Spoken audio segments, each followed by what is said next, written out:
Ladies and gentlemen, welcome to this Schumpeter lecture. It's a great pleasure to welcome you here in an environment where you would say, why in this small room?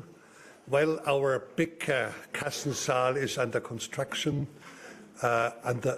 Construction in order to do things. Number one is to make it electronically even more adapted for hybrid conference in the future, and the second to give a little bit more charm back because over the years it has been, how to say, misused. So we hope there in the future to have something which my vision is, you know, when you hear a concert and you look into a golden hall, you know where you are in Vienna. And I hope in the future when you look into a conference and you see it golden bar, you will say that the Austrian National Bank. So that's this hope. So for this reason, but I think it's a nice hall. Of course, first thing is my greetings go to the person tonight who will speak to us, Branko Milanović. And the special pleasure is for me, that's the reason I'm also happy, I find time to open this one, since we have been together at the World Bank, I looked it up, 8 years we overlapped. He was in the research department. I happened to be also member of the research committee, so there were major interaction. And the third reason is that I also have interests in distributional question, perhaps from a different angle, but my habilitation, I wrote about intertemporal redistribution, so things are still common to me. I won't talk too much about Schumpeter.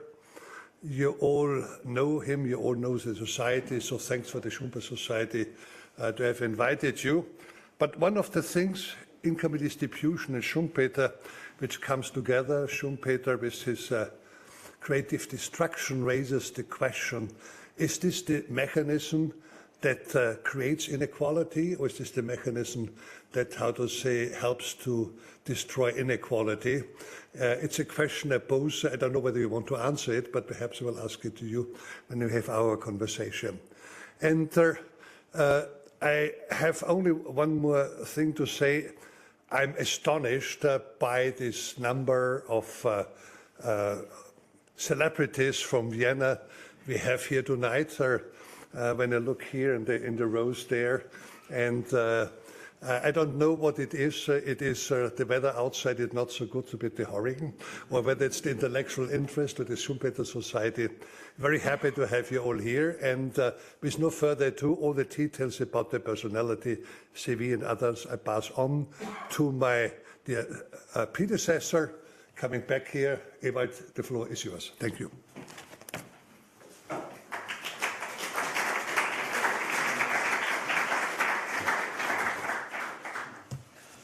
Dear Professor Milanović, dear Professor Schneebaum, dear Governor Holzmann, ladies and gentlemen, as President of the Joseph Schumpeter, Austrian Schumpeter Society, I want to welcome you here at this session. And I'm very glad that this Schumpeter Lecture 2023 will be given by Professor Milanović.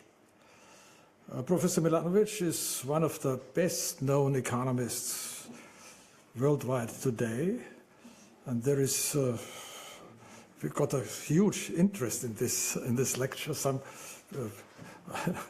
It shows that we even had fear that we have to close this room, but there's still some room available. He is, of course, especially well known for his research in economic distributional issues. Professor Milanović was born in Belgrade. He studied in Belgrade and in the US. Has been, as has been said before, working for 20 years with World Bank as an economist, and in the last years as the chief economist of the World Bank. And he's now teaching in a number of quite prestigious universities, like the City University of New York and London School of Economics. Professor Milanović's research was, as I said before, especially with regard to questions of distribution of income and wealth, with a special emphasis on worldwide distributional aspects. And I think this kind of international perspective then made him to deal with questions of economic systems. And so this resulted in his very influential book, Capitalism Alone. This book has been translated in a number of languages. In German, it came out from, it's published by Surkamp Verlag under the title of Capitalismus Global. And it is, of course, I think, a very interesting and fascinating perspective that today Professor Milanović has the intention of confronting his book with the ideas of Joseph Schumpeter's book, Capitalism, Socialism, and Democracy. Speaking perhaps on a personal note, I have to say that during my studies in Vienna, I never heard about this book of Joseph Schumpeter. What we were confronted with, and also perhaps in a bit of a one-sided way, was of course with Schumpeter's most important book, Theory of Economic Development. This book was written by Joseph Schumpeter when he was a very young professor at the University of Czernowitz, at this time the easternmost university of the Austro-Hungarian Empire. Today, under a slightly different name, it is a town in western Ukraine. The theory of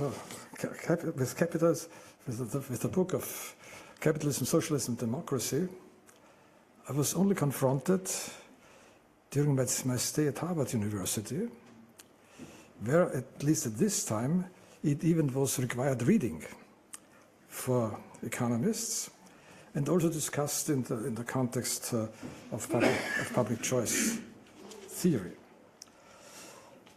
Capitalism, Socialism, and Democracy was written in 1942, when Schumpeter was a professor at Harvard. So it was written 31 years after the theory of economic development. And as far as I see this, it is, of course, obviously influenced by the dramatic historical developments in this time span of more than 30 years. And I think, at least from my view, it is interesting to see these two books of Schumpeter in a certain context. And especially under this perspective, I am extremely interested to hear your presentation. I want to thank you very much for giving us a chance to hear one of the most eminent scholars for such a question. And I'm, of course, also grateful and interested by the comments by Professor Alyssa Schneebaum. So, without much further ado, looking forward to an interesting afternoon with you. The floor is yours.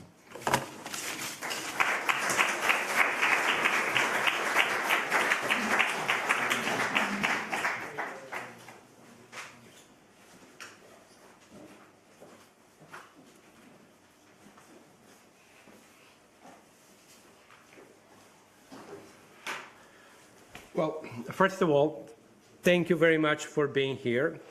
I would like to thank especially, of course, the Schumpeter Society, the National Bank of Austria, for this invitation. I would like to thank Robert, with whom, as the governor said, we have spent quite some time in Eastern Europe in the early 90s. I would like to thank Professor Novotny for this beautiful introduction, on which I would actually follow, particularly the relationship between theory of economic development, capitalism, socialism, and democracy. And of course, I would like to thank Michael Landesmann for actually a person who was in touch with me and with whom I corresponded. It's unnecessary to say that it's, of course, a huge pleasure, but it's really beyond that. It's an honor to actually speak of Schumpeter in Vienna. Maybe speaking of Schumpeter somewhere else would have been also very important, but I think it's very special to do that in Vienna. So, as Professor Novotny said, let me start with the context of the book, Capitalism, Socialism, and Democracy. First, it was the context of the war, 1942. Actually, the note that Schumpeter has towards the end of the book, he mentions June 1942. Well, there are similarities with today. We don't know, actually, if you will, the war is going on practically in the same territories that it was going on in 1942. The outcome of the war was unknown to Schumpeter in 1942. The outcome of this war is unknown to us too. The war does not play a role, and I will not speak of that because I think the book essentially covers the period before the war, and I think sort of anticipates the period after the war. But it's important to put it in this historical context. The second point is the elapse of time. As you know, the book deals with Marx extensively. Again, of course, the first book that I read of Schumpeter was Economic Doctrine and Method.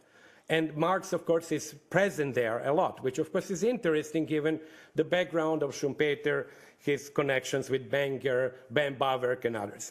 But in this book, of course, Marxism and socialism are really the center stage. Another interesting thing to visualize is that the time that has elapsed between, let's take Das Kapital, 1867, and Capitalism, Socialism, and Democracy, 1942, is 75 years. Then you take Capitalism, Socialism, and Democracy, and today is, I think, 81 years. So we are basically speaking of what Lincoln called 40 years in one case and another case.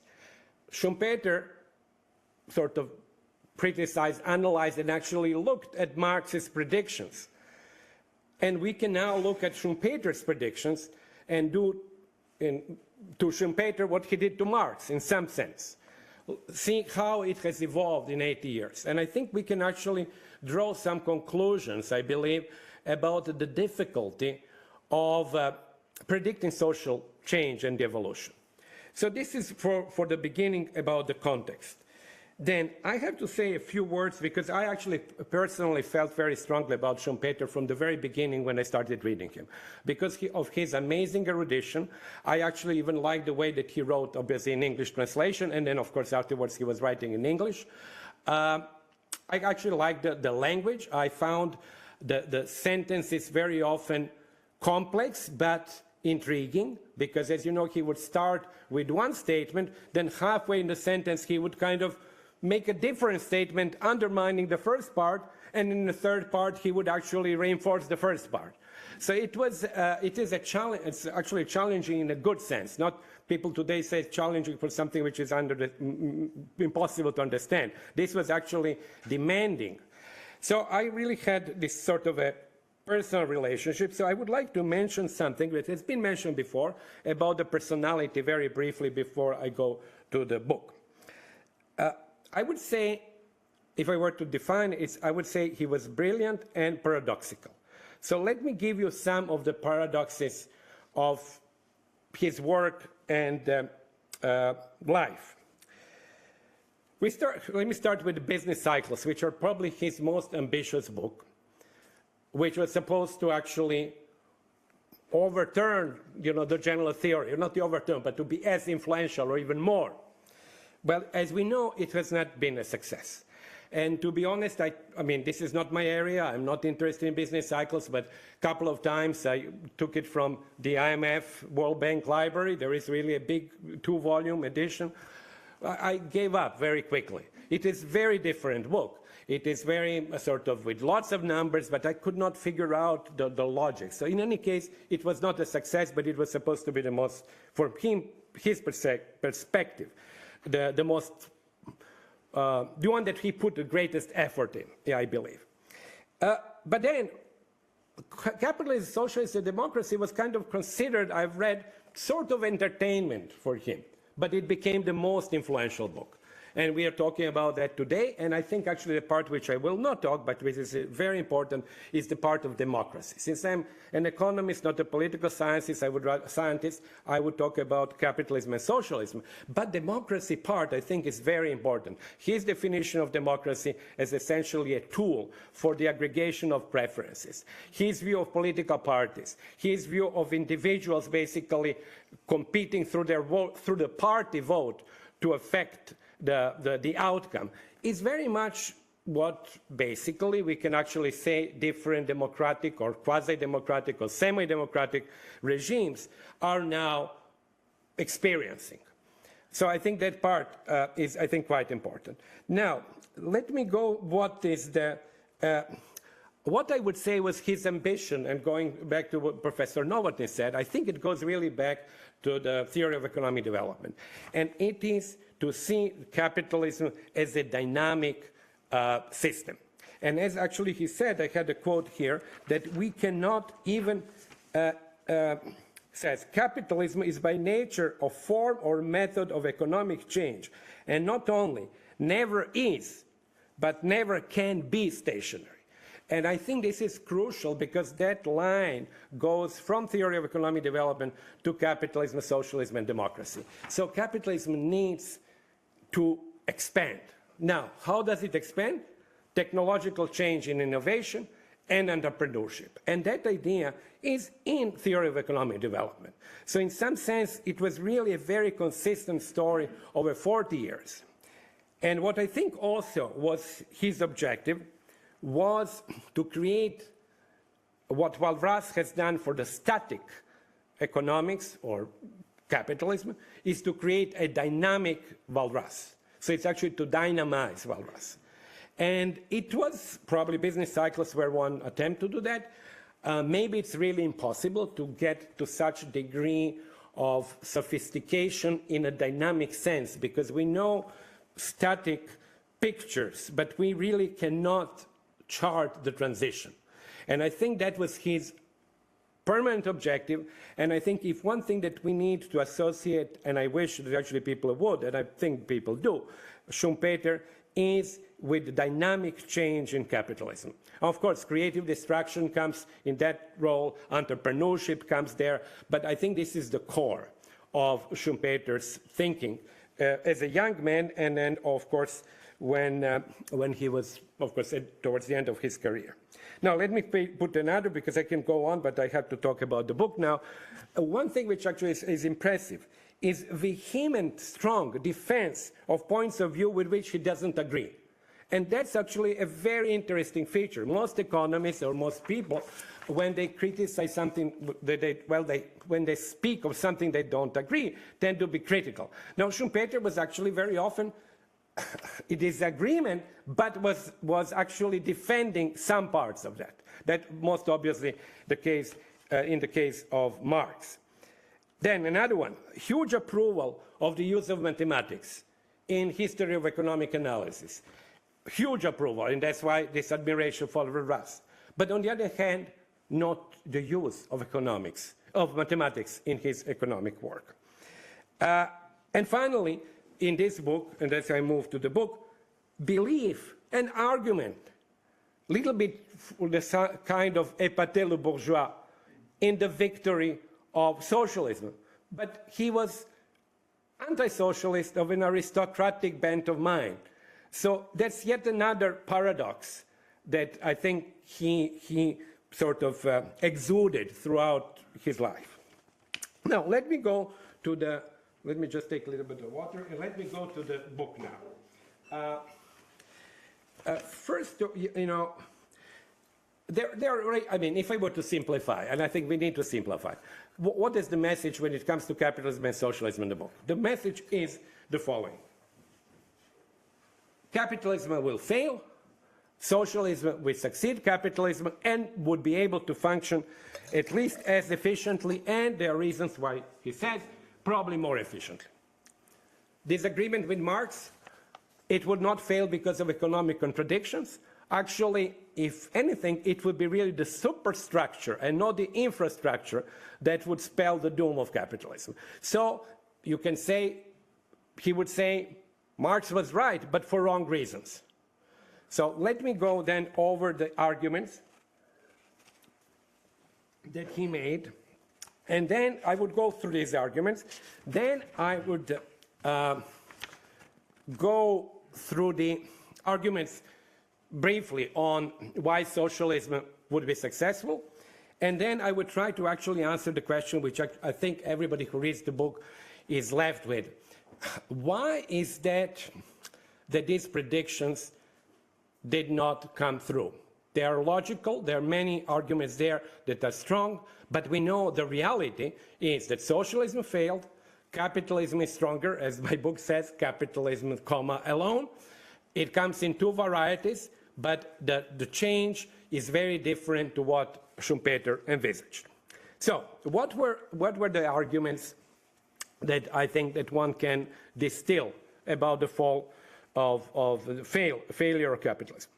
First, it's really large joint stock companies and monopolies that first are not innovative as in the past, although dynamically, as he said several times, many times actually, dynamically they can be more efficient than the small companies of the Adam Smith time, because as you know, he believed that actually the static efficiency is not sufficient for growth. Actually, as he says explicitly, Schumpeter says explicitly, being in a non-equilibrium solution in two different periods can actually give you a higher growth rate than if you're in an equilibrium solution in both periods. But there is, in large companies with lots of shareholders, with management that is kind of unrelated to a large extent or not sufficiently controlled by shareholders, innovation would not be, or the role of entrepreneur more exactly, will not be the same as before. He says, entrepreneur is to capitalism what a knight was to feudalism. Entrepreneur is the person who, as we know for theory of economic development, changes the combination of the factors of production of goods, of machines, of material, creates something new. And if that entrepreneurial role is weakened in a large monopolistic company, then this kind of weakens the economic attractive or strength of capitalism. As I will see in a moment, it makes the transition to socialism also easier. But let's go for the second reason and the third, which are, I think, very interesting. The second is the attachment to private property by a large number of small shareholders. Is much weaker, Schumpeter says, than the attachment to private property of one entrepreneur/capitalist who works with his own company. So he puts this attachment, it really puts that as a very important element. And I would explain also in a moment why it would make transition to socialism, according to Schumpeter, easier. The third one, which is still in superstructure, interestingly, is the increasing hostility to private property by the intellectuals and by the general sort of intellectual public. And that, I think, is very important for Schumpeter. So he says this lack of attachment, they are both ideological things. Lack of attachment, to some sense, is ideological, and hostility to the private enterprise. So this would be the main reason. I think one would be economic, but that's not really a determining reason. And the other two would be really ideological reasons. And here, which is, I think, interesting, he's similar to Pareto and even to Tocqueville, because of that fear that the strength of the capitalist ideology or attachment is not sufficiently strong. I think it's very clear, and I will not talk about Pareto now, but if you read Pareto, it's very clear that he believed that the attachment to socialist ideas is much stronger among people who are partisans of socialism than the attachment to private properties among people who are benefiting from that or who ideologically agree with capitalism. So these are the issues. There are, of course, contradictions there because, as I said before, Schumpeter also believes that large monopolies can be efficient. So really the economic reason for the fall of capitalism is not particularly strong. But I think this lack of ideological zeal that it inspires is an important, most important, I would say, factor. Now, very briefly, why would then socialism, how would transition, there is a title of the chapter, transition. Of course, it's transition the other way compared to the transition that we have witnessed. How would actually socialism take over and how successful it will be? I would be brief here because, of course, how it would take over, because it's simply a continuation of large-scale capitalism.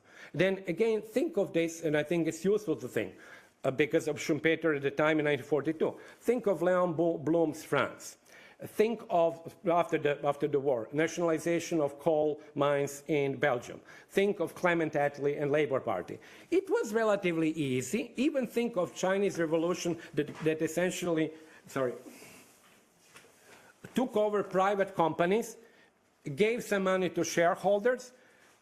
You can imagine, and actually it happened, that you have a parliamentary act. Since the attachment of shareholders is relatively weak, you essentially transform the companies into, private companies, joint stock companies, into public corporations. So he says basically, well, he says in a nutshell,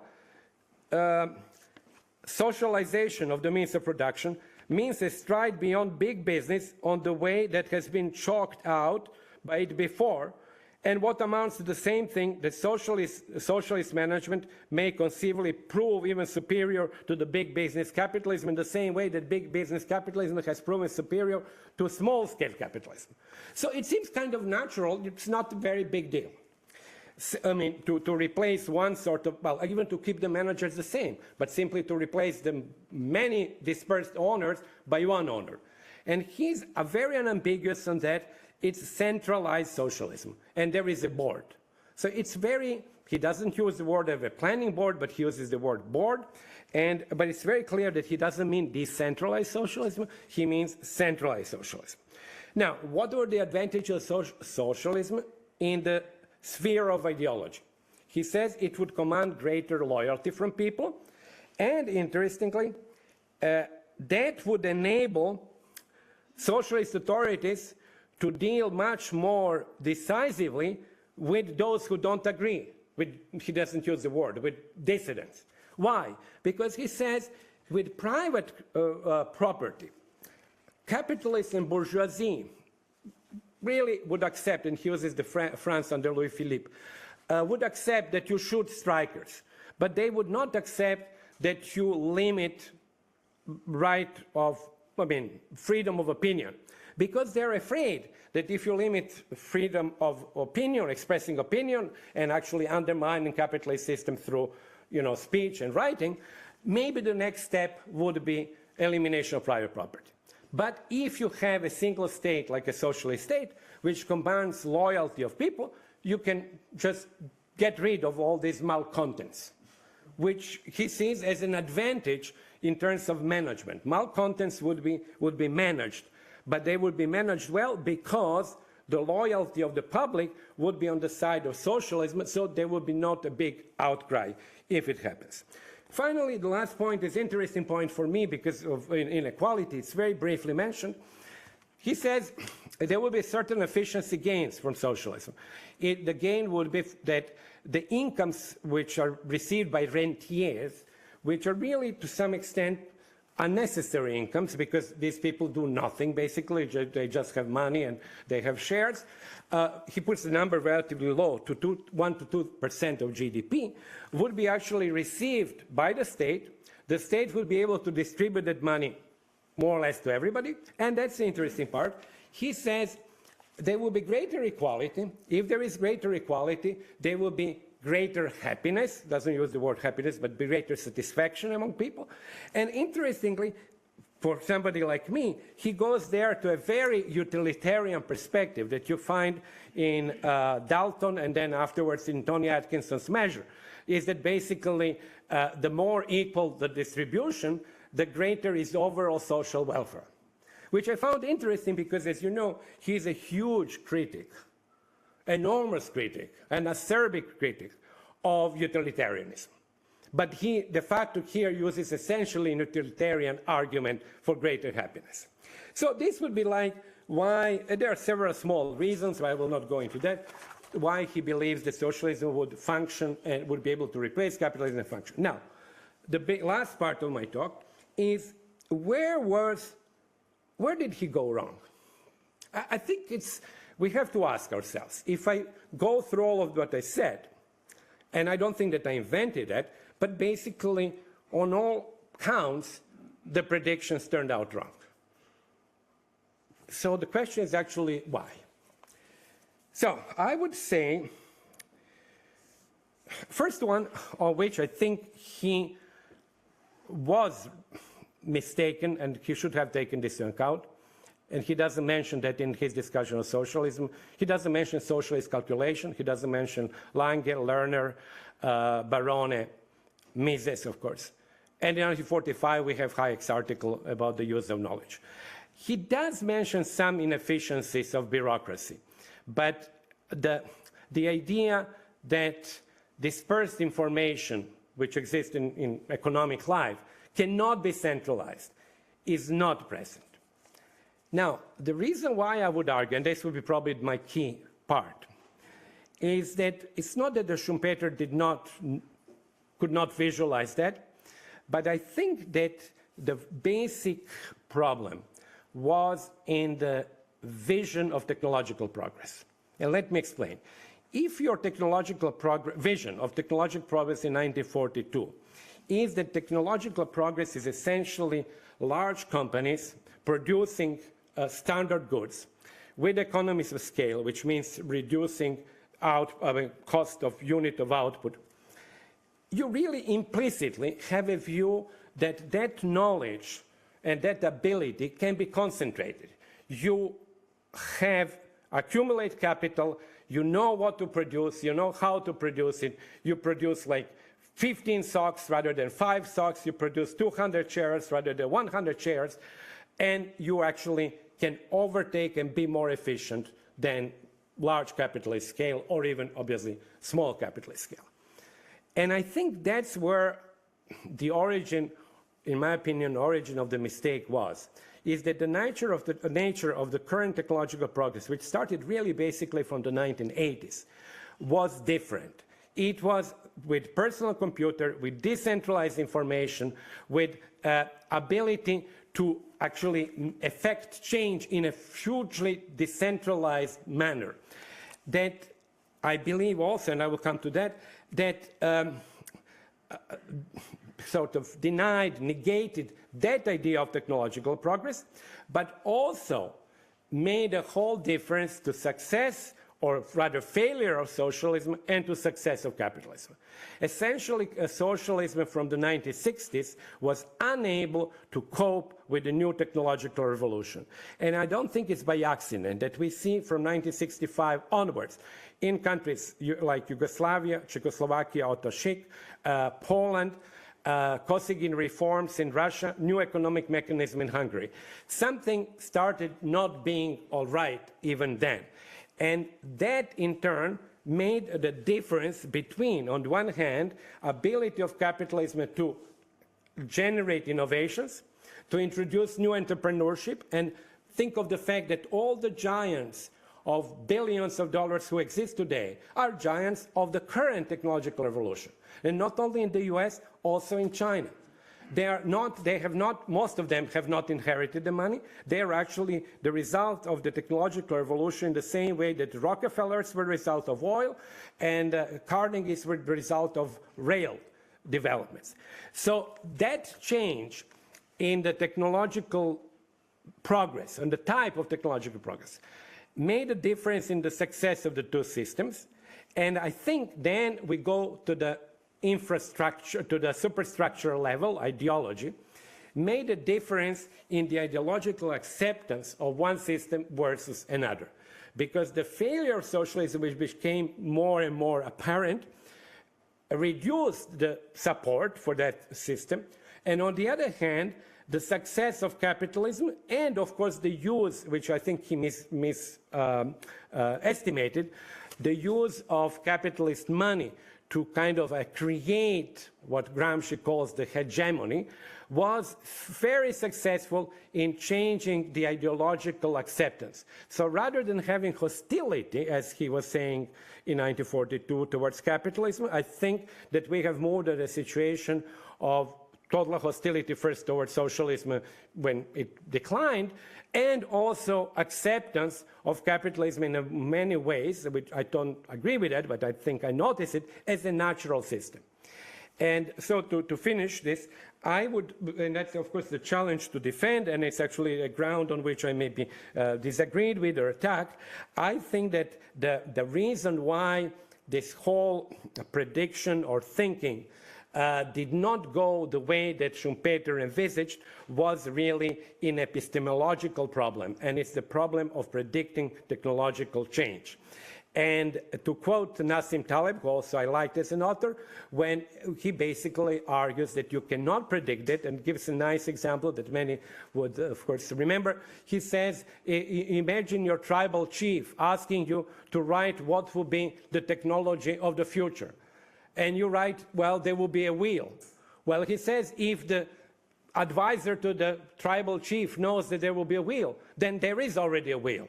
The issue of technological progress and entrepreneurship is that precisely, and that's actually the message of Schumpeter in his other work, and in this work too, is that it cannot be predicted. Because an entrepreneur would appear somewhere we have not expected it at all. We didn't expect Bill Gates, we didn't expect PCs, somewhere, and it would change the nature of the progress. And so the last point, so do we criticize then Schumpeter? I think not, because I think this is a fundamental problem that nobody could have solved. And nobody could have forecast this type of technological progress, which also means that when we believe today that we can tell what the artificial intelligence will do, what the robotics will do, and so on, we are also groping in the dark, because in 40 years, it could be that we go back to Schumpeter and say, well, he was right. So we have to, when we judge him or other people, we have to put a time subscript, which of course Schumpeter would like, because it's a dynamic thing. He may be wrong today, but in 40 years or 80 years, if this lecture is given, he could turn out to be right. Thank you very much.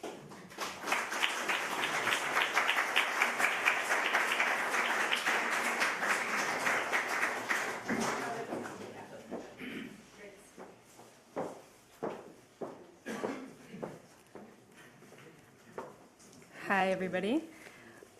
What an honor to get to speak after Branko Milanović and to a room truly of such esteemed economists and thinkers in Vienna.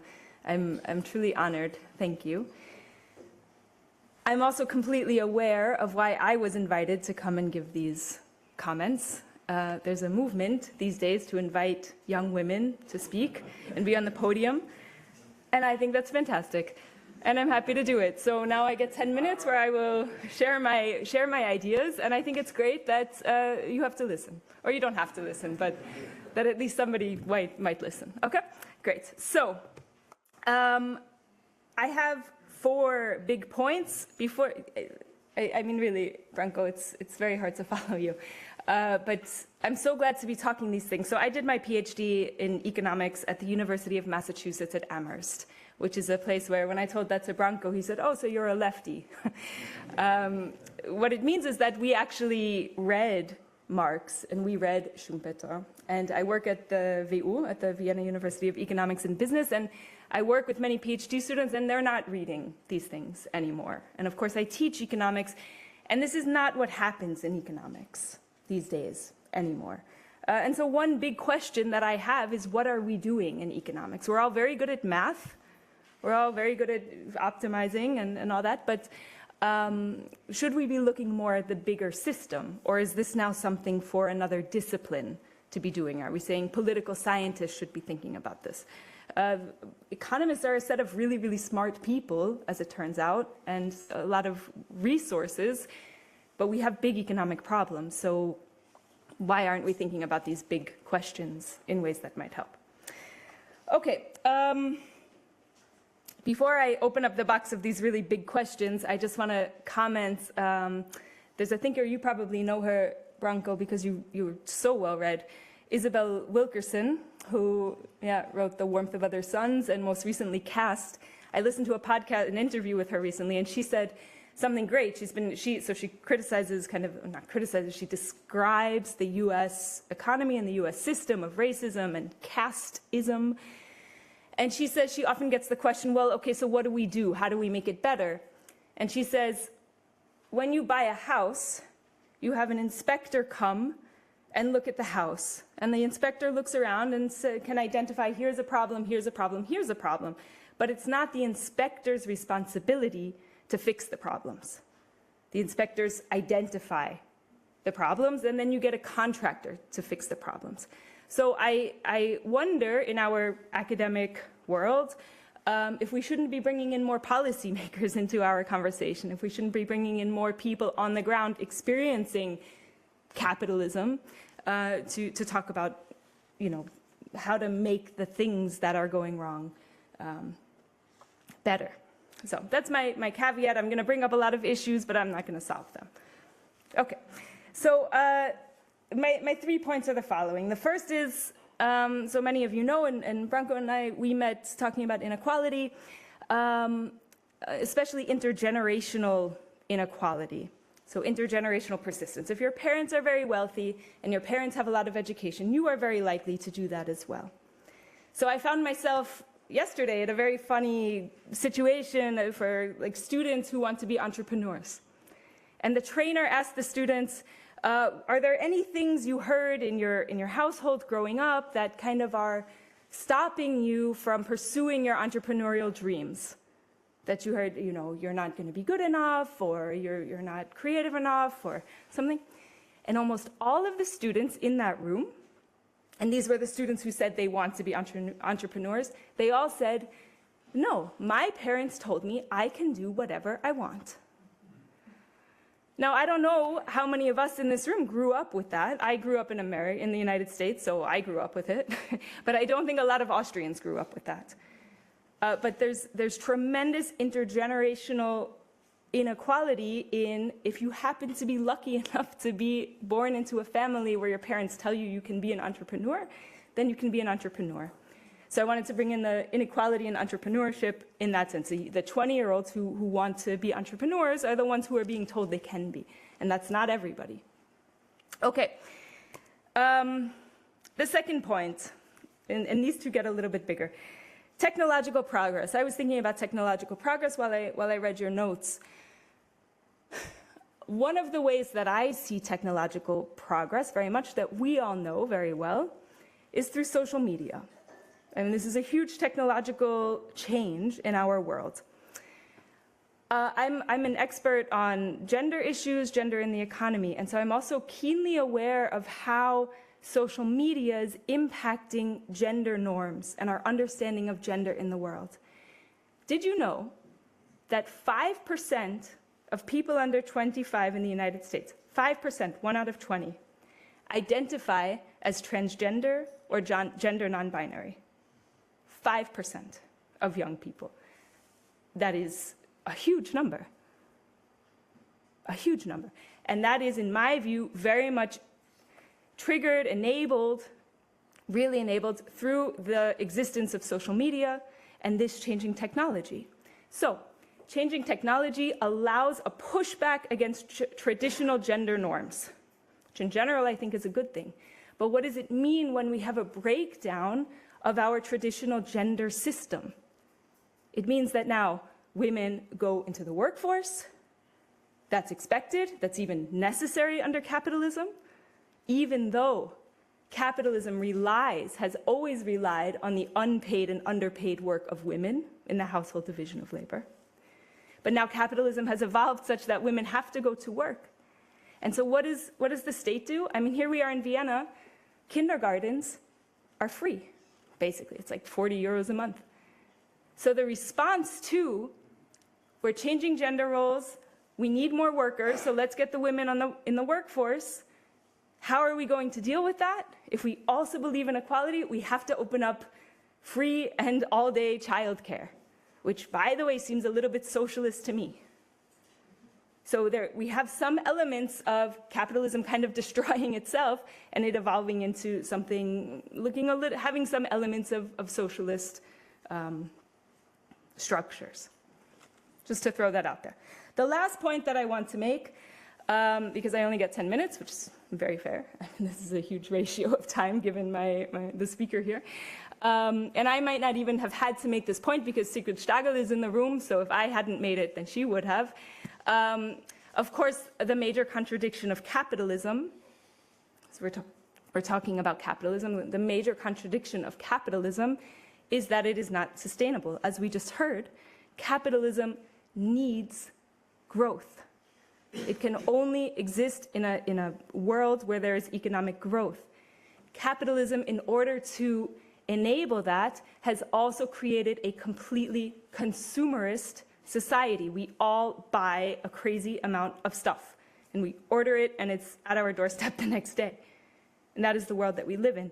And that is not at all possible if we want an environmentally sustainable world.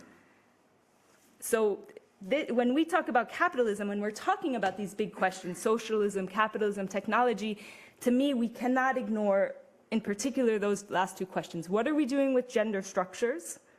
What does it mean? Where are we going? And I guess you'll have to invite me in 40 years and we'll talk about it again then. But also, very pressingly, what are we doing to the environment? And why are we even talking about capitalism without that if we're not going to be here in 30 years if we don't deal with it? So, okay, I really hope, by the way, I've been in this position many times, thankfully, really, that a big speaker comes and I get to comment and discuss. I really would love to hear your thoughts on some of these issues and also all of yours. And thank you so much for your time. It's really an honor. Thank you.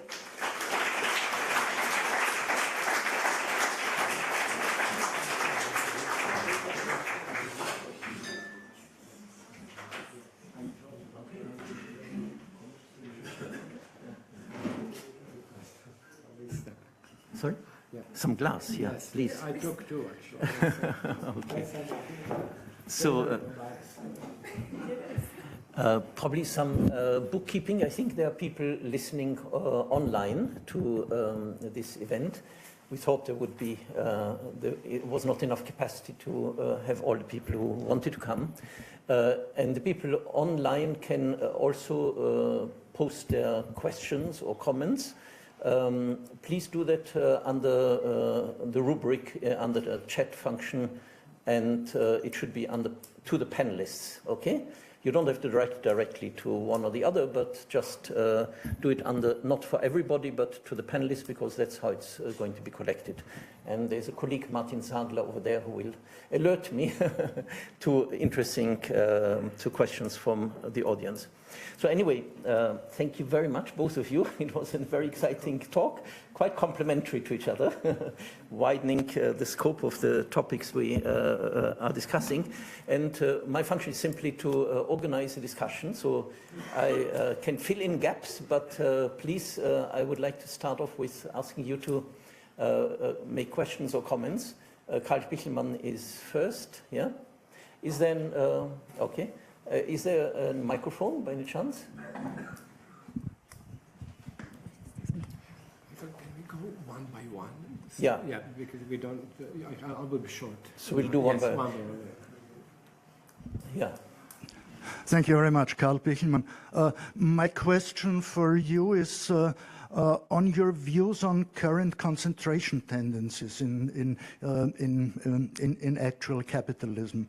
I mean, Thomas Philippon has written a famous book on showing us that the oligopolistic tendencies in the US economy are ever increasing. I mean, so how does this fit into, say, a Schumpeterian view? I mean, of a dynamic capitalism, but on the other hand, when there is more and more concentration and oligopolistic tendencies, I mean, I wonder how this fits together. I mean, let us not forget that, I mean, when we compare it with, say, old capitalism, I mean, Standard Oil in 1911 was broken up by the Supreme Court because it was considered an illegal monopoly. Now, I mean, can we imagine a Supreme Court now breaking up Google? And what are the implications of that in your view? Okay. Well, first, thank you very much. Let me start by first saying, which I think is obvious, that should I stand up or? I can stand up, okay. Which is obvious, I think, that in my presentation, I really wanted to stay within Schumpeter's book, essentially. So I didn't go out of it. I related only the present in the sense of what essentially we know happened compared to what Schumpeter expected. Now, I'm very happy that Alyssa brought up other issues. I will very briefly mention them. Obviously, in Capitalism, Socialism, and well, not obviously, but that's a fact. The gender issue is non-present. The climate change, obviously, is not present because it was not an issue then. Or it was not known as an issue then. So it does make a difference. Now, I will not go into this whole discussion. It's a huge discussion. I had this discussion before from the purely point of view of global inequality. Professor Novotny mentioned it before, and Robert as well. I worked for many years on that, and it's, I think, and the issue, in my opinion, is the following one. It is really a national, global accounting issue. If you say that we have, oh, by the way, this is my copy, so I'll use it now as an envelope. This is actually very well, you're not allowed even to touch it because the book is falling apart, you know. But if this is the envelope of world GDP, and if we want to degrow, well, there are two possibilities. We just keep everybody at the same level of income, because with higher income we know that emissions go up. So one possibility, we keep then everybody at the same level, which means we keep 10 to 15% of people in the world at below absolute poverty. Well, nobody would agree to that. They would say, no, I really don't want people to be at that position. Well, alternatively, if this is the envelope, then we have to take from the rich people here and sort of reduce their incomes and allow others to grow. Well, that means that rich people, of actually us sitting in this room, will have to have substantial reductions in real income of, you know, order of magnitude 1/3. That's politically not feasible, even if we wanted to do that. So what I'm actually saying on that whole topic, I'm sort of called a techno-optimist, but I believe that through a combination of subsidies, taxes, and other policies, we can possibly solve that while keeping the envelope increasing somewhat, but not out of bounds, which are incompatible with the objectives of the, you know, climate control and so on. So that's what my view is on that. So I'm, as I said, a techno-optimist. I believe that people who actually speak of degrowth without taking into account simply national accounts are, how should I say, either intentionally or accidentally not seeing the reality. Maybe intentionally because they know politically it's not feasible, or maybe they just don't want to focus on it, but I don't think it is a policy that is feasible. Let's put it like that. So I know that many people would disagree with me, but that's what I think. And then finally on the question itself, again, I know Philip Ponce's book. I'm not a specialist on oligopolistic competition and so forth. I do think, actually, anybody who reads Capitalism, Socialism, I actually rereads now, would notice there are certain similarities precisely in that creation of large monopolies based on new technologies. When I say new, these are technologies of 30, 40 years. But, you know, we see that monopolization. Now, I was now forced to move, for example, to Outlook, which is a Microsoft. Now, Microsoft wants me to do everything on them. So my papers have to be kept there, my internet has to, everything has to be Microsoft. So clearly, they're actually, and Google on the other hand, and the third and the fourth, they are trying to monopolize. I believe that one should go along the path that you said for the Standard Oil and others. I also agree with you, and I guess, again, it's not my area. I don't see the political will to do that, and I see an incredible amount, of course, in Washington, of lobbyists. I think actually that Amazon is the #1 in the term of total payment for lobbyists and so on. So it is very difficult, I think, to do that. But I do see certain significant similarities between what Schumpeter describes then and now. Yeah.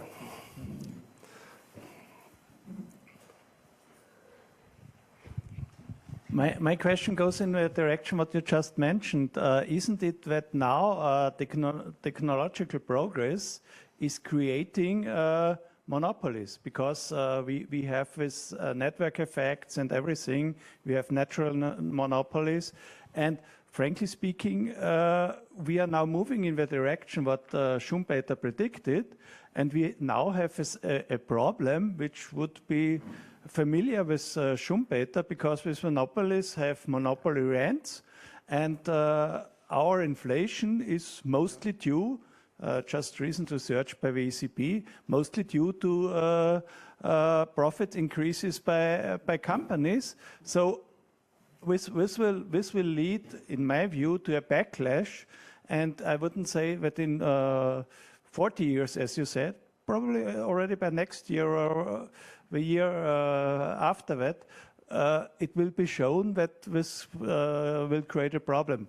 For example, being here in Vienna, we had the so-called Red Vienna, which took the housing market out of a market. So it's 2/3, it's not in the market, it's stay down. And and this is now an example for others. The Germans are falling over it and looking how to do it. No, I will just very briefly. It is little. I mean, there is nothing much new for me to say. I agree. I mean, with the points you made. I just occurred to me as you were speaking. Quite a few years ago, I found a book. We will see the connection. Of Mayakovsky's writings about the United States. He went to the United States in 1925 or 26, and he says, it's surprising how underdeveloped is air transportation in the US compared to the railroads. And he says, look, that's very clear. Railroads are actually funding all the politicians, and the air transportation really is new. It's only being born. They have no political power, and railroads are controlling everything. Yesterday or day before, I read an article, which of course we all know, how the US is falling behind tremendously in the development of fast trains. And why is it falling tremendously? Because the air industry has thousands of lobbyists and the car industry has thousands. So when I put these two things together, I become a little bit optimistic, because what seemed to Mayakovsky evident, that air transportation would never change, actually did change. So it could be, obviously I'm not kind of a Cassandra, but it could be that the anti-monopoly policies do actually gain support in Europe and maybe in the United States. May I just add a comment on the concentration? Because this is a rather interesting part in Schumpeter. Because he obviously lived in a period when pre-war there was a very high degree of concentration. So it wasn't a trend towards more monopoly, and there was a huge amount of literature and critique of both from the left and from the people who were very interested in rather competitive capitalism. Yeah? I think there's a very, very interesting, I think the most tightly argued chapter in Capitalism, Socialism and Democracy on monopolist practices. And he goes over all the models which at that time were developing rapidly. Cournot, there was also Jordan Robinson is mentioned, yeah? Chamberlain is mentioned, and so on. Yeah? So he goes over each of the models, and I think his critique of all the models were basically still the static nature of the analysis of market structures. Yeah? Because I think in his view, of course, there's a continuous evolution of market structures because there are shocks of innovation leading to rents. These are eroded. There's more competitiveness again, etc. Yeah? And I think this is a very, very, I think also from a technical point of view, a rather interesting analysis he has there. Of course, he moves very much in the direction which, of course, the later literature on industrial economics refers to, is that you need some degree of imperfect competition for innovation to take place as an incentive. So I think he keeps to that. And the other bit, I think, which I wanted to add probably to what Branko was saying, is that his critique of rationality is interesting, yeah? Because obviously, in comparison to the whole Austrian school at that time, his analysis, we don't want to maximize. We want to have people who, in a sense, you can say there's a link with Keynes also. There's a certain element of decision-making under uncertainty, which cannot be calculated with rationality. And in fact, entrepreneurs need to generate that form of uncertainty, where you cannot predict the environment. Yeah? So in many ways, I think we just talked about it yesterday, he was really an outlier in many ways. Yeah? Also an outlier with the economic discussion which was taking place at the time in Austria and on the European continent. So now I don't want to talk more, but Ms. Stagler, yeah. Yeah, and Frau Niesner nach just here, yeah. Thank you very much. Sigrid Stagel, ecological economist from the Vienna University of Economics and Business.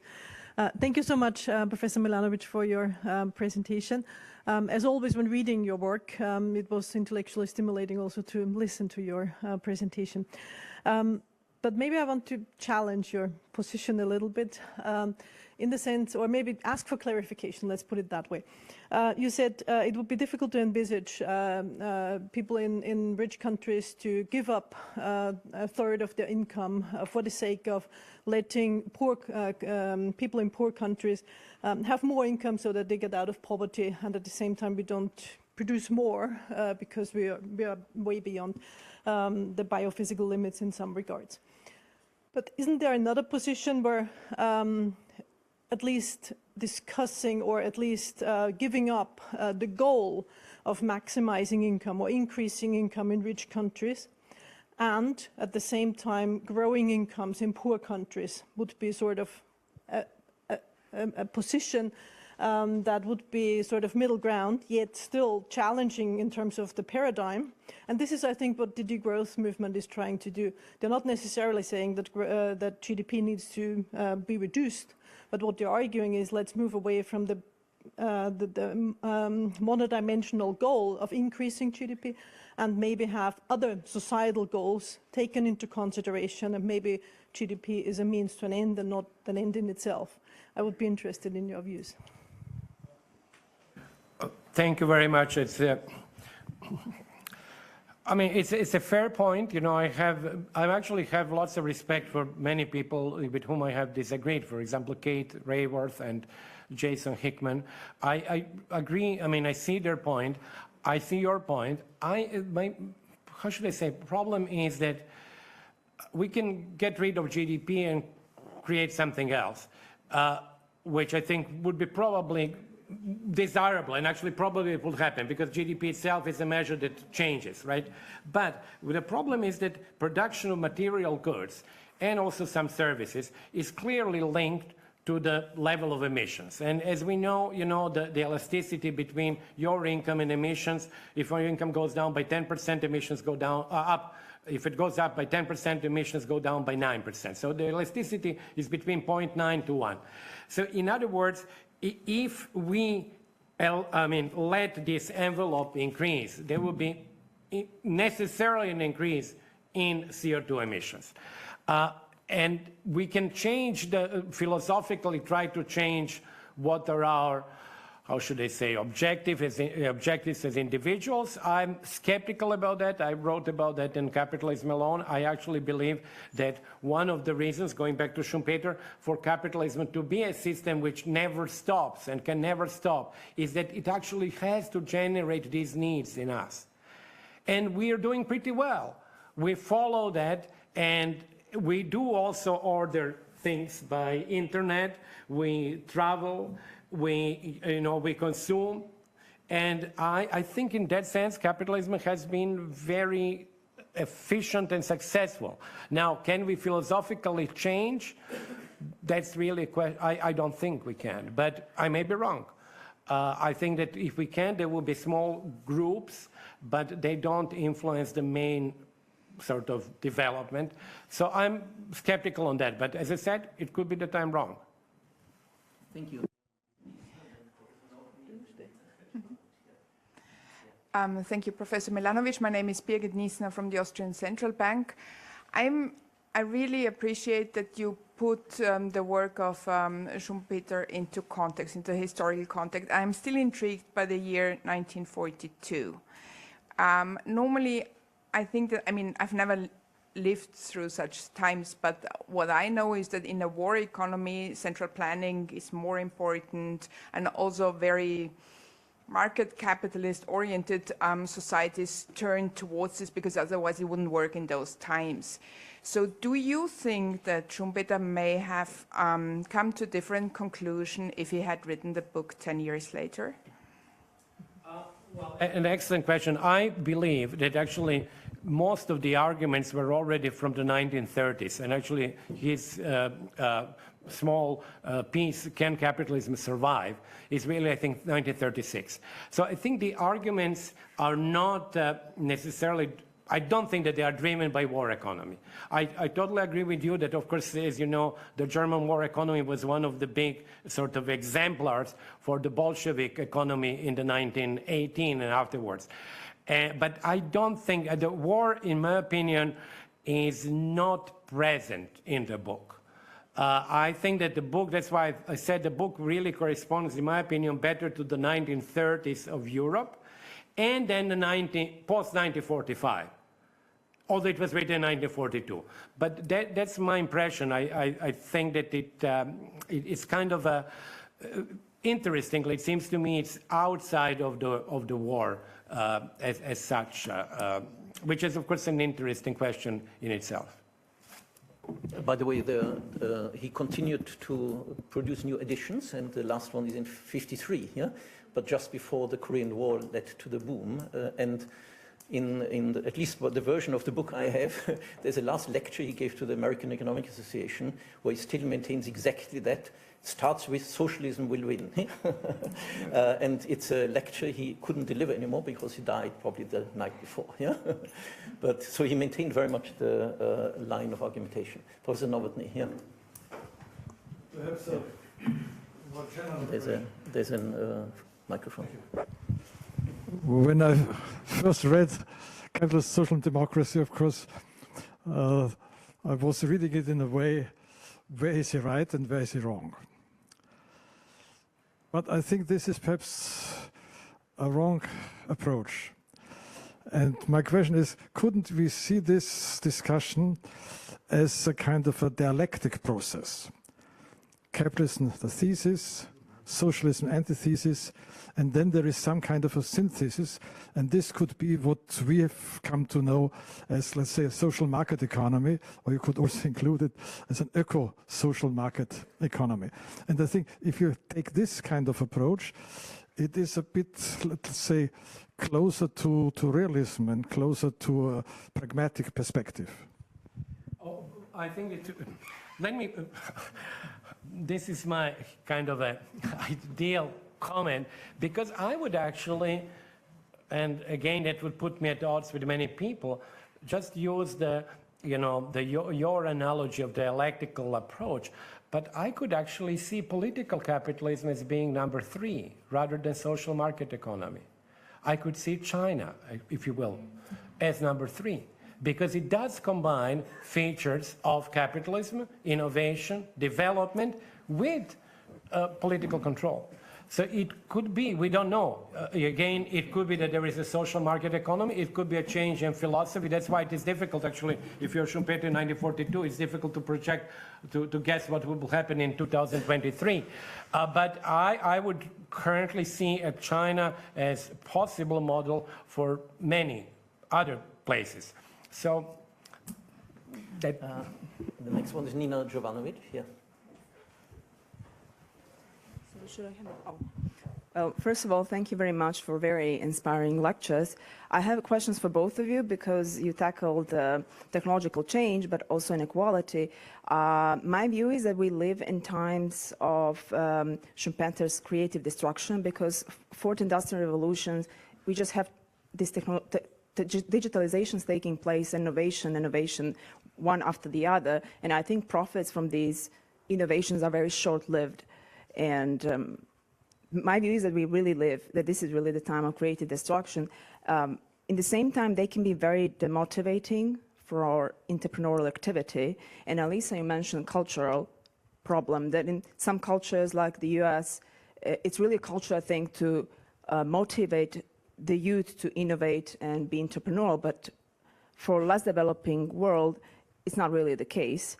I personally come from the Balkans, and I can tell you that they don't really teach us that way. So do you think that if this is really the truth, that we lived in times of creative destruction, where innovations are very short-lived, that we might actually experience booming inequality between developed and less developed world? Thanks.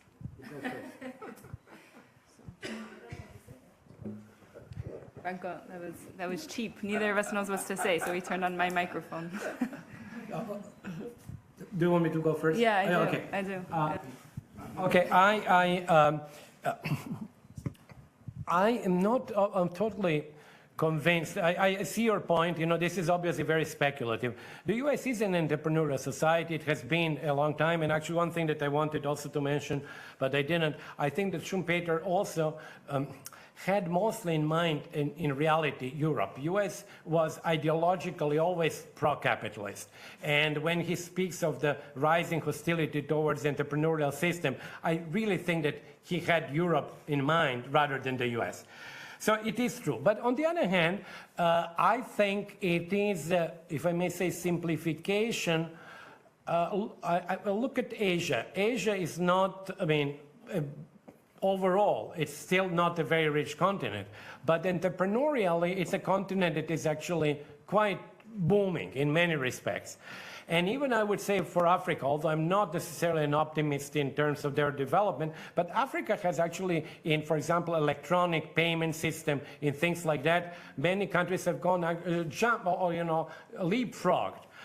In China that I mentioned, many of us, like 15 years ago, remember that people were saying China will have a trouble going from production of toys and small things into like high value added. Well, China in many areas, as you know, has actually now become one of the leaders in artificial intelligence, space technology, even airplane construction now where actually starts competing. So I think that this entrepreneurial spirit is alive in many, many parts of the world, even in poorer parts. I'll make a brief comment about the United States and entrepreneurial spirit there and creative destruction. Many aspects of the American society, economy, and political structure in the last years and decades have been destroyed and are continuing to be destroyed. And I don't see the creativity coming up with something better and something new. There's a very broad sense in the United States of things have gotten worse and things are going to continue to get worse, and we don't know how it's going to get better. In entrepreneurialism in the United States is still very much an individual project and individual people looking to get rich. And I don't see at all the bigger project of creating something better and new out of all of the destruction that has gone on in the last decades. Just here, Mr. Svoboda, yeah. Thank you. I want to come back to the question of climate change and growth, and maybe it's more a question to Professor Schneebaum as she raised this issue. I agree totally with what Professor Milanović said about the alternatives we have.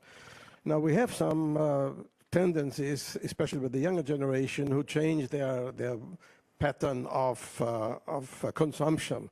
Well, some go very much online, but you have less cars, especially in cities and so on. But it may be very, very small changes in regard to the necessity. So does it mean we need more socialism in that sense, as you mentioned with the question of kindergarten and so on, that also in the environment, at the beginning of the environment discussion in Europe, especially I think it was Professor Habermann and others in East Germany, said the environmental question can only be solved with socialist, not dictatorship, but let's say centralized socialist organization. So my question, if we see what is happening or is not happening, do you think we have to go in that direction, or is it no way out?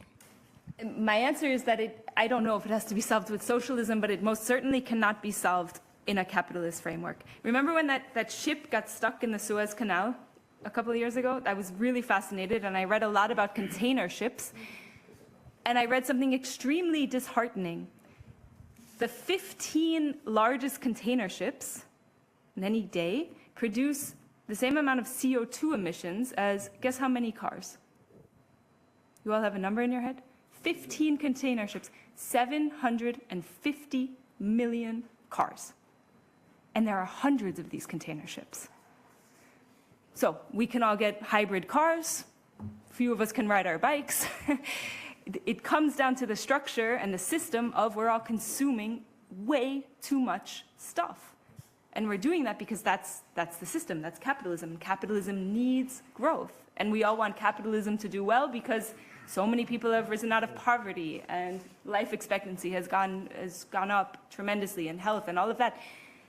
But it's not sustainable. There are limits. I think there's a question. Oh, sorry. No, yeah. I wanted to say we do agree and disagree. I mean, I agree that, this was an excellent point. I agree that that some people actually really would like to change their pattern of consumption.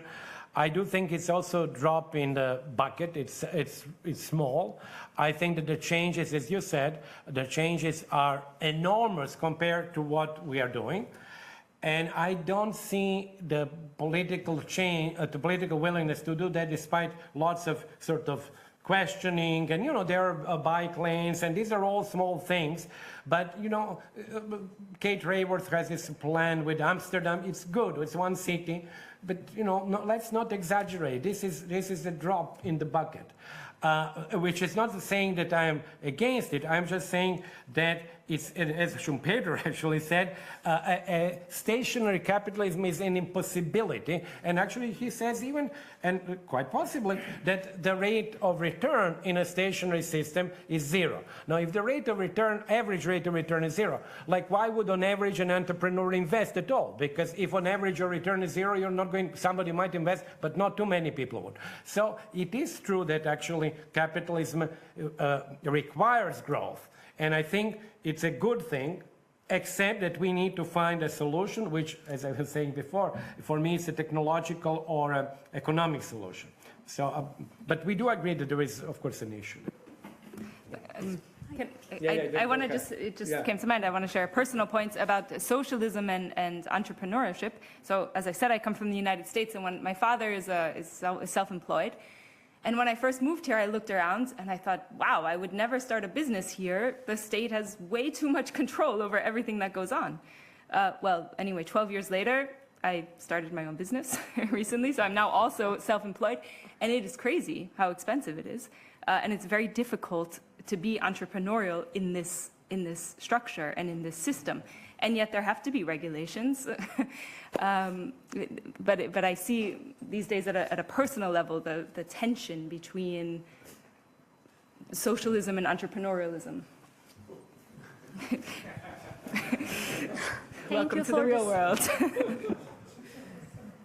Thank you for this fascinating talk. I also graduated from UMass Amherst, so I get the chance to read many classicals, including the Schumpeter. And actually, one of my professors who recently passed away, Herb Gintes, had a major critique of Schumpeter, and I would like to hear your opinion on that, adding my own in a way, because in his one of points that he raised, why actually Schumpeter was wrong was because of his, in a way, simplification of these two systems, right? Both capitalism and socialism in Schumpeter's world, and I'm putting in layman terms, is all about the competent and innovative entrepreneurship. The systems are successful, or their ranking is based on this idea, and even political democracy in Schumpeter's world is about generation or sustainable, maintenance of the entrepreneurship. And probably, I mean, as Herb Gintes, and I agree there, I mean, these systems are more than that, right? There are values, there's property rights, there are all kinds of other things that people associate or the systems generate and then reinforce, which actually transform both the functioning of the systems itself. So the entrepreneurship, for example, under capitalism, even with monopoly and concentration, doesn't have to go down as much as Schumpeter expected, because capitalism also, in a way, breeds other values or other things that might actually nurture entrepreneurship.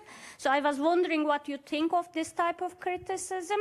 And I mean, my add-on to that is I think the biggest problem here, or the biggest question here, is the social relations that both of these systems generate. And that, in a way, suggests which road we take, whether it is market socialism or Chinese model. That might be the solution, or the model, or the third way that we might have in the future. Thank you. Very briefly, I understand your point, actually, and I like very much Bob Gintes' book, with Sam Bowles, which actually has, I think, Capitalism and Democracy, I think it was called, very similar title. But I would like only to make one terminological clarification, also with respect to what Alyssa was saying. The term socialism is now being used really in a most nebulous way. I use it in a book, my book, Capitalism Alone, and Schumpeter uses it, and I use it actually basically the way that Marx and Max Weber have used it. It's a very simple definition, is that there is actually no private property in a dominant way, and that there is no decentralized coordination, and that's very simple. And capitalism is likewise very simple, by the opposite: hard labor, decentralized coordination, private property of the means of production. Nowadays, especially in the US, socialism is used in a most nebulous way. So, I have a problem when people say, I would like to do this or that, and capitalism is not a solution, and socialism is a solution, that I really honestly don't understand what they mean by that word. If they were to tell me that they're in favor of abolishing private property, I think it's a legitimate point. But then they should say, yes, we are in favor of abolishing, and then we will have a state property. It's okay, but at least I understand. But if it becomes all mixed up, and then really it's very difficult to know what we disagree about. Because I'm in favor of public lanes for bikes, and I'm in favor of garbage selection, in different recyclable but not recyclable. But I don't think that I should call that socialism.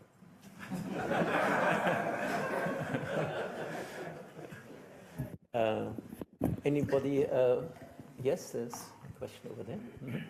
Yeah, okay. Yeah. Yeah, that lady over there. Yeah.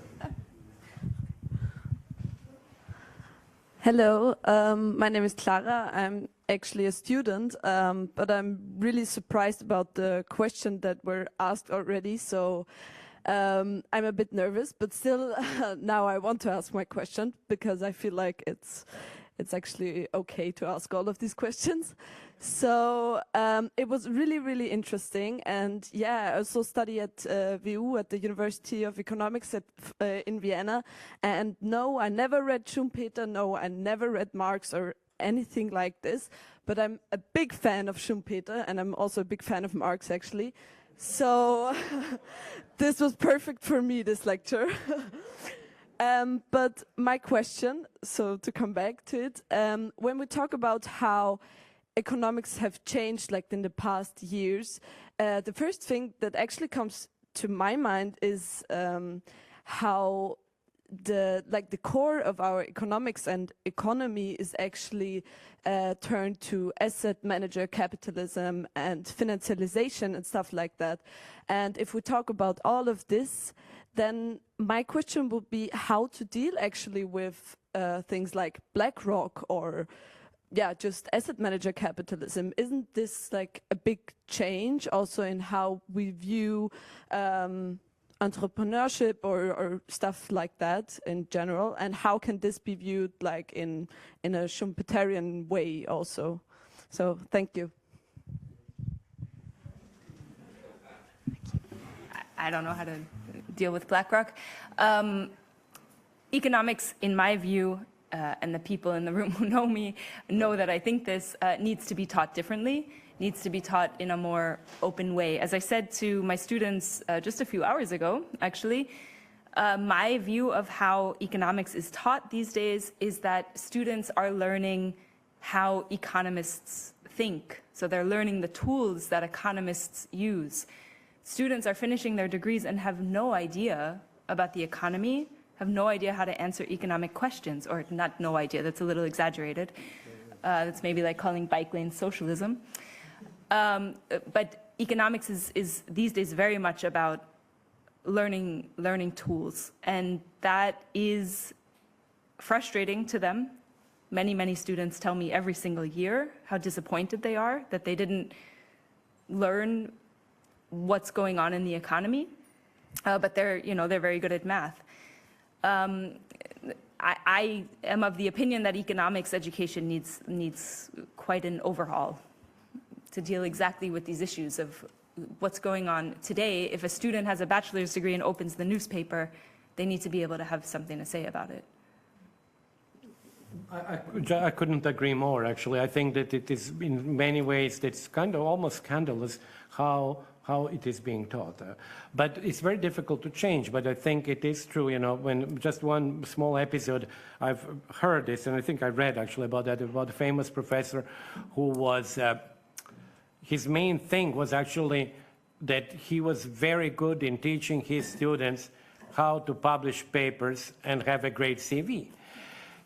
It's true from a purely utilitarian point of view. Like if you're a student, maybe that's really what you should learn, like how to structure the paper so that it gets published, so then you get a reference on your CV and you get a job. So then the objective of studies is getting a job. We have to be very clear. The objective is I'll make money and have a good job. But the objective is not to learn about society. So we have a different science, and actually I think the economics has become a different science. So the objective is, as I said, so it may be we have to revise and then have, a different social science with people who would like to read Schumpeter.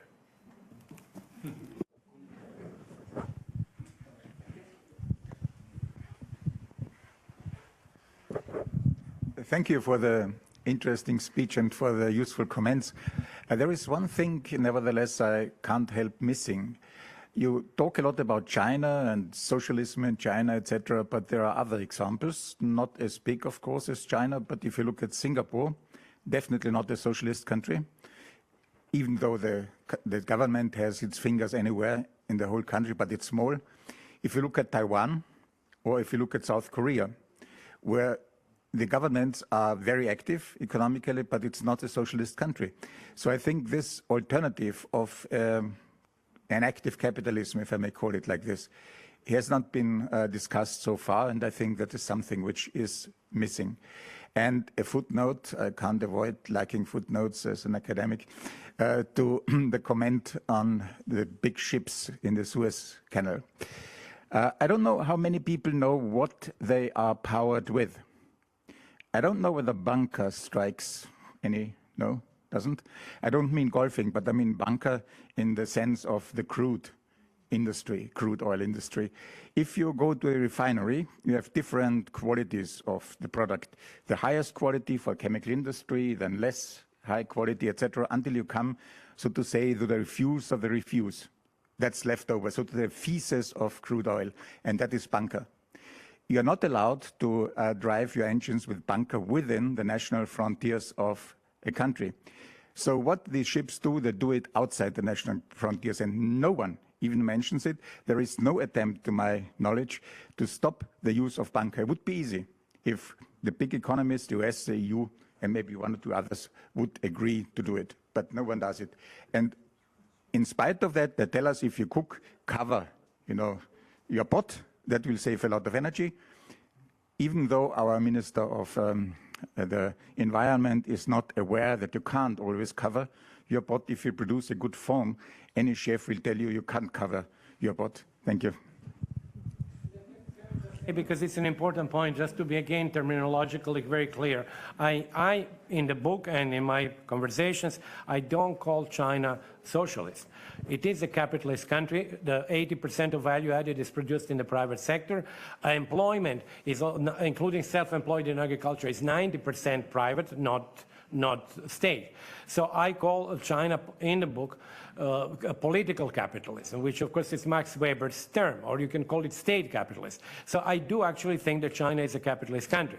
Now, when I speak on the internet in China, of course people tell me that's socialism with Chinese characteristics. I mean, okay, we can actually change the terms, but for the sake of the argument, for the sake of presentation. But I do believe that China is in this economic sense, a capitalist country, with a large, of course, influence of the state, as you said.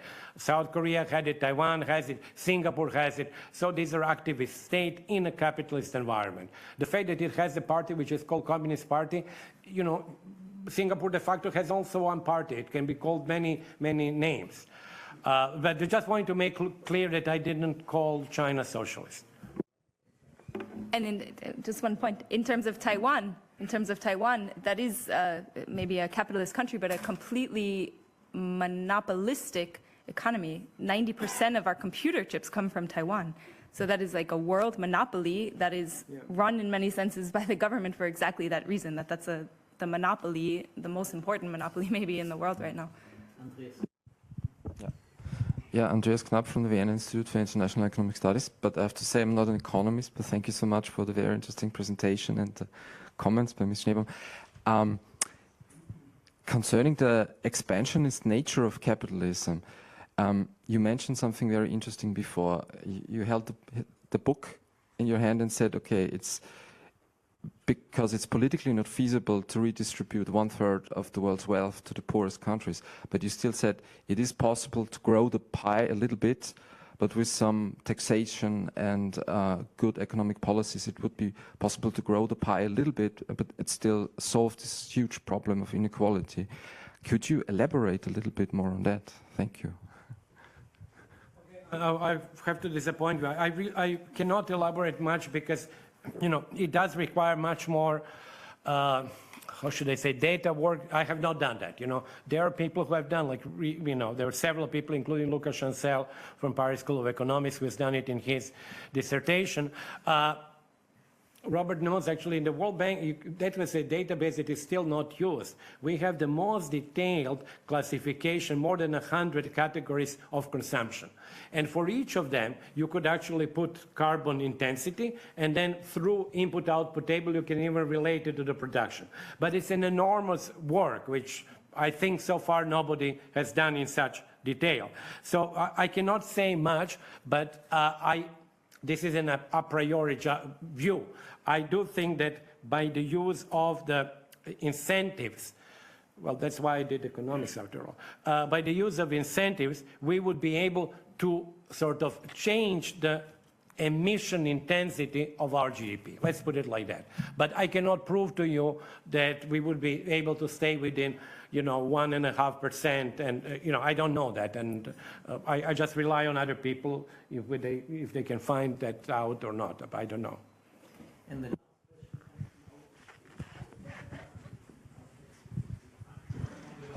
It's actually not from out of space. It's from very much in the room because it is my question. There is no question from the audience. So actually, it's a comment and a question. So Ewald Novotny has reminded us in the beginning that Schumpeter's most well-known work is about innovation, right? So I found it really bold, and I like that boldness of you, to criticize Schumpeter by saying that he didn't get innovation part of why socialism didn't succeed, but capitalism did. The question is really a follow-up question to Clara, or as they would say these days, mansplaining, because I don't think you did answer the interesting part of her question. When she mentioned BlackRock, I immediately came to my mind that BlackRock is the biggest shareholder, one of the 3 biggest shareholders, and I think half of the 100 biggest US companies. So it's really a hugely important company that really shapes many decisions in corporate America, right?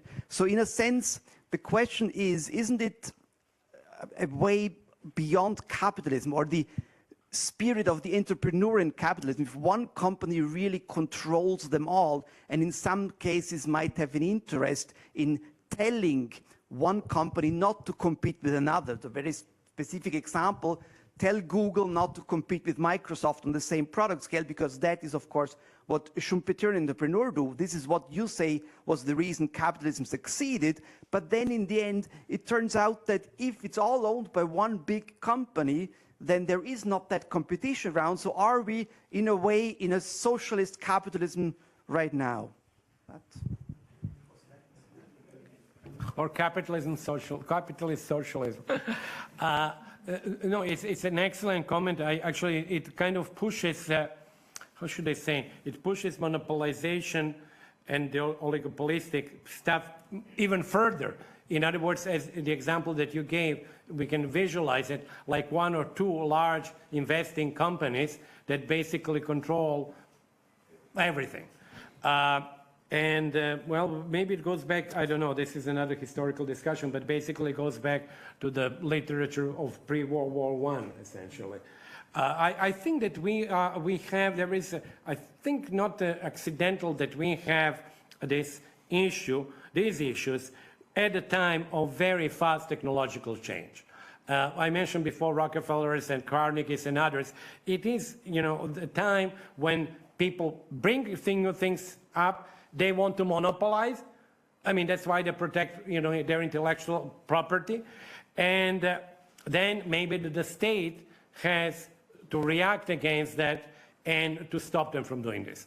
But it's an excellent point, because I like the idea that basically the monopolization would move even further from production, would move even in like BlackRock, in the control of the investment, where the investor would actually basically tell a company, as you said, you don't compete there, so we are going to divide the pie, which again, I think it was the issue of before World War I, with large concerns which would divide up the world and production. Yeah, so I think we're coming.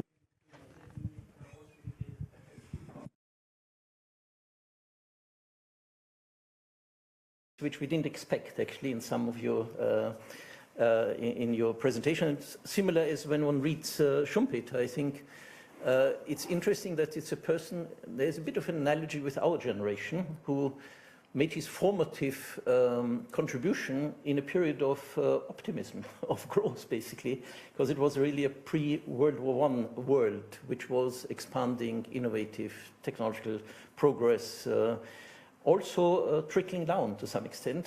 Income distribution has probably widened, but there was still quite a bit of growth in terms of income of the low income groups. Then he moved to a world which things looked like collapse, for a long time, but he tried to analyze trends, evolutions in the system he was living in. And overall, I think he ends up with a book which is rather gloomy, although he continues to emphasize, I don't want to let my feelings get in the way of analysis at all. He continuously to emphasize that. And to some extent, we are living in a period, I think, of a similar nature, where at least in some parts of the world, at least where we were fortunate to live, where we feel we had a good run, basically. And I think the questions which he's posing is suddenly emerging, re-emerging, which we thought we had left behind, namely, what system are we moving towards? Yeah, and I think this is the thing he's grappling with, basically. I mean, he's courageous in a sense that he's trying to project what he thinks is the most likely, but of course it opens up to many other alternatives. Yeah, and this is the world we are facing at the moment. What direction are we moving? And it's not just a binary socialism, capitalism, whatever. We know a lot of varieties. We have liberal capitalism, we have, and I think we have other surprises, which I think from his point of view is interesting. Socialism is not linked to some extent with the Russian experience. Bolshevism has a small element in the book. He really, when he says socialism will be victorious, it's a type of social democracy, actually, which he's outlining. And I think the other thing which you emphasize, which is, I think, very interesting, and I remember a reading group which Professor Winkler organized when I was a student at the university, where we actually read the Schumpeter book, Capitalism, Socialism, and Democracy, and overall, being rather young, rebellious students, we were rather disappointing with it, yeah? But I think what he pointed out there is a bit of an analogy with a book we were quite interested at that time, which was Habermas, Legitimation Crisis of Late Capitalism, which also inverts this issue of, is it the base or the ideology, the social structures, the cultural elements, which actually are shaping systemic changes, yeah? And I think he poses very much this point. And I think probably it's an open question which of these two are really pushing the current world. Anyway, we had a rather exciting discussion and I think a wonderful lecture by both of you. Thank you very much.